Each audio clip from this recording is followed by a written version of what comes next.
Vendredi 23 septembre. Je croyais en être quitte après avoir achevé mon exposé. Quelle erreur! Monsieur Desraux, a déclaré Bricard à la fin de l'heure, je vous remercie vivement. Vous avez fait très fort, et même sûrement un peu trop. Le mieux, c'est parfois l'ennemi du bien, dit mon père. Là, j'allais provoquer un conflit. Mon exposé, je l'avais conçu comme une sorte de concert-conférence. Et oui, quand je suis au piano, je ne cherche jamais mes mots. C'est surtout quand je parle que je fais des fausses notes. Alors, j'ai peu parlé. Je donnais de brèves informations sur la vie de Schubert, sa musique, ses quatuors, ses opéras, ses leaders. Puis, quand je sentais les mots tarir et les phrases se vider peu à peu, je me précipitais au piano, j'interprétais le mouvement de la sonate dont je venais de parler, ou j'esquissais le thème d'une symphonie. Pour illustrer le propos du roi des aulnes, que j'étais incapable de commenter, j'ai montré comment le piano imitait le galop du cheval. Et ça a marché.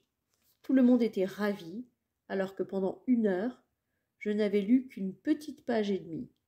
Pour convaincre, l'important, ce n'est pas vraiment ce qu'on dit, c'est surtout le ton et la musique. Il faut que ce soit harmonieux, en mesure, bien construit. Avec mon exposé, j'avais triché pour plaire.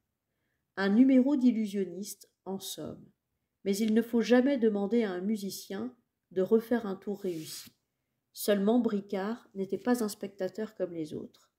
C'était plutôt comme qui dirait le directeur de la salle. Au moment où mes camarades quittaient la classe, il m'a demandé de rester. Ses sourcils n'arrêtaient pas de faire des vagues sur son front. Et, dessous, son regard tanguait comme un bateau ivre. C'était remarquable. Un exposé juste de ton, passionnant et original. De plus, vous jouez fort bien, et je juge très dommage qu'un tel travail s'achève ici. Accepteriez-vous de refaire votre exposé devant une autre classe du lycée, ou peut-être devant des élèves du collège? Vous pouvez refuser, Pierre.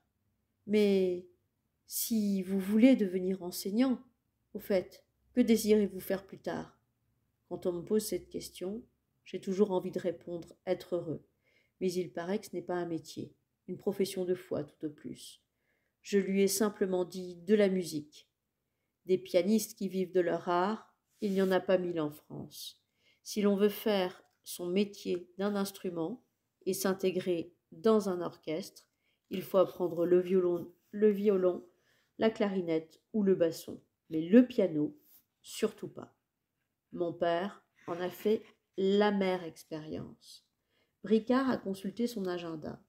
Je me serais cru chez le dentiste, sauf que c'était encore plus compliqué. Il fallait en même temps qu'il ait cours et que de mon côté je sois libre. Mardi matin, de 8 à 9, qu'est-ce que vous faites? La grasse matinée. Ai-je failli répondre. Rien, j'ai physique à 9 heures. Eh bien, à mardi prochain, Pierre.